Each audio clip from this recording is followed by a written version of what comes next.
maravilha. Enfim, mas até para ilustrar um pouco isso, produção, eu vou pedir para pôr uma arte aí na tela, que são dos números do São Paulo desse ano, tá? Porque essa sequência invicta aí de 12 jogos, claro que tem gente que vai olhar do jeito copo vazio, copo cheio e tal, mas são números. 12 jogos, 5 vitórias, 7 empates, nenhuma derrota, 15 gols marcados, ou seja, o ataque voltou a funcionar, né? 8 gols sofridos, a defesa tá bem. Só não marcou gol em 3 dos 12 jogos dessa sequência. Sport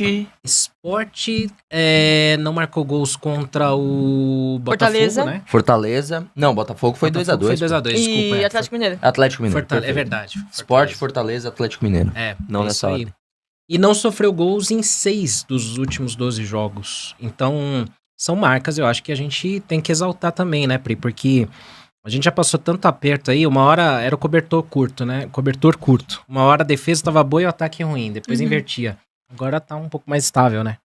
Foi muito no Campeonato Paulista, né? A gente cansou de elogiar a defesa do São Paulo, acho que é uma das mais sólidas dos últimos anos, tem ótimos jogadores na zaga, na lateral a gente viu dias bons, dias ruins, acho que hoje já é uma situação boa, já é uma situação que agrada, a lateral esquerda tá boa, a direita o Cedric também chegou bem, e assim, eu acho que teve um momento ali, que foi principalmente nos Jogos de Brasília, né, que eu não sei o que aconteceu, é meio inexplicável o que aconteceu naquele momento, e aí a gente meio que parecia que tinha arrumado uma coisa, que era o ataque que não estava fazendo gol, porque fez 3 gols, por exemplo, né, naquele jogo em Brasília, e aí de repente toma 3, aí quando começa a fazer, começa a tomar, e aí ficou um negócio desesperador. Mas se Inter aí... e Barça, os caras iam falar que era jogão, São Paulo e Velo Clube não pode empatar 3x3. É verdade.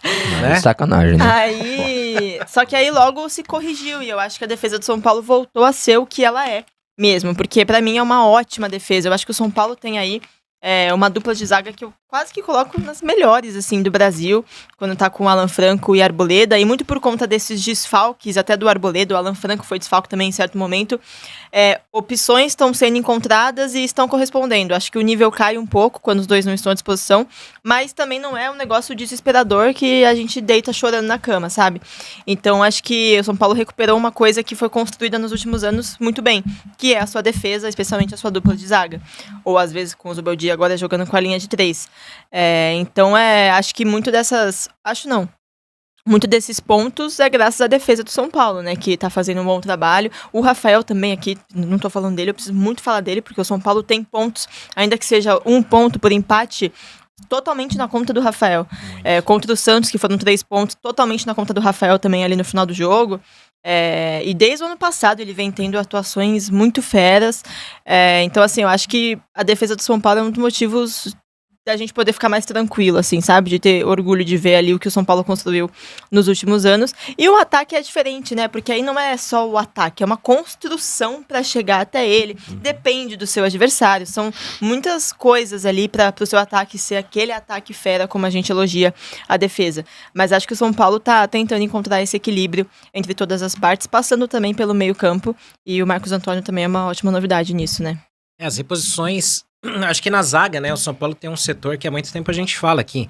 Quem entra consegue manter o nível, né? O Juan jogou muito bem contra o Aliança, né? E contra o Fortaleza também. Também. O Sabino entra também, consegue sustentar ali o lado esquerdo da defesa. Então, o Ferrarese.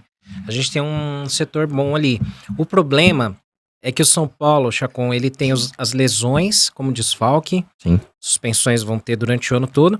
E agora os interesses de outros clubes, né? Até comentaram aí no chat, Alves saindo por 100 milhões. Não está saindo.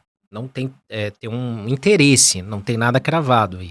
Mas já começa, é natural que comece a despertar interesse também, né? E é natural também que quando você coloque os moleques pra jogar, apareçam as propostas boas, né? É natural que essas propostas apareçam. O Alves é um jogador de muita habilidade, um cara que ainda tá maturando, né? Tá amadurecendo, vai aprender. Vai errar, com isso vai aprender, mas é um jogador de muito talento. Então, é natural que venham propostas do futebol europeu por ele. Eu acho ruim pra carreira dele. Pro São Paulo, eu acho que esse valor é ótimo. Se pintasse a proposta, ao meu pensamento, é vender. Mas sem titubear. É um jogador que ainda pode evoluir? Pode. mas você não sabe o que vai acontecer dele no futuro, né? E é uma proposta substancial, um valor muito alto para um time que carece na questão financeira. Se não tivesse dependendo desse valor, ele poderia falar, não, quero segurar, quero explorar mais um aninho aí, 2 aninhos de Alves, e aí depois eu vendo, pra onde quer que seja. O problema é que às vezes que o São Paulo fez isso se deu mal, né? Tipo mas o Igor Gomes. Mas aí é que tá, por quê? Aí também entra a questão de assim, o São Paulo vai depender desse jogador no futuro e não vai ter bala pra atender a demanda salarial que ele vai querer. E que tá no direito ele querer o salário que quiser, ponto. Só que aí o São Paulo não vai ter como pagar isso, né? Então, assim, se o São Paulo estivesse numa outra realidade financeira, seria uma outra realidade de negociação. Nesse momento, pintando uma proposta de 100 milhões, eu não vejo como você recusa uma coisa dessa.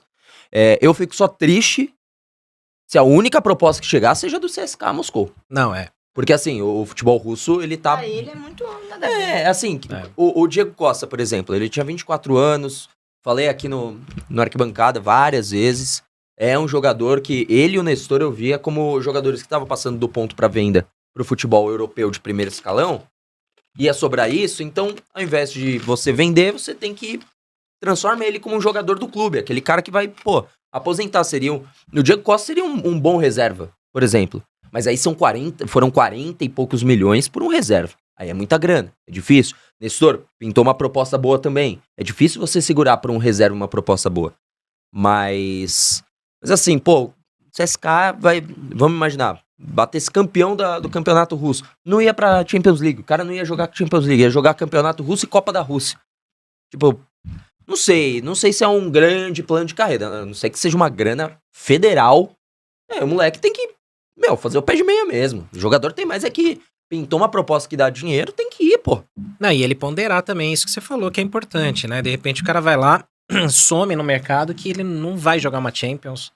Ele nem sabe. Às vezes tem cara que vai e nem sabe disso. Só que nessa você tem que vender a totalidade. Porque qual que é a garantia que você tem que na Rússia, jogando no futebol russo, que não está na Champions League, não está na Europa League, agora Conference, algum time da Europa vá se interessar por ele pra puxar por um alto valor. Então aquela questão de, mas ali ok, já tá inclusa, mas a questão de tipo, você manter uma porcentagem pra uma venda futura, não sei se compensa agora se você vender, sei lá, pro campeonato turco, onde tá lá o Gabriel Sar. Aí legal. Ou um campeonato francês, bacana, tem poder de revenda. Português, tem poder de revenda, né? Mas aí a Rússia eu acho que tá tão escanteada do mundo do futebol nesse momento que... Mas é uma grana pesada, cara, que eu não recusaria, não. Ainda mais na realidade de São Paulo.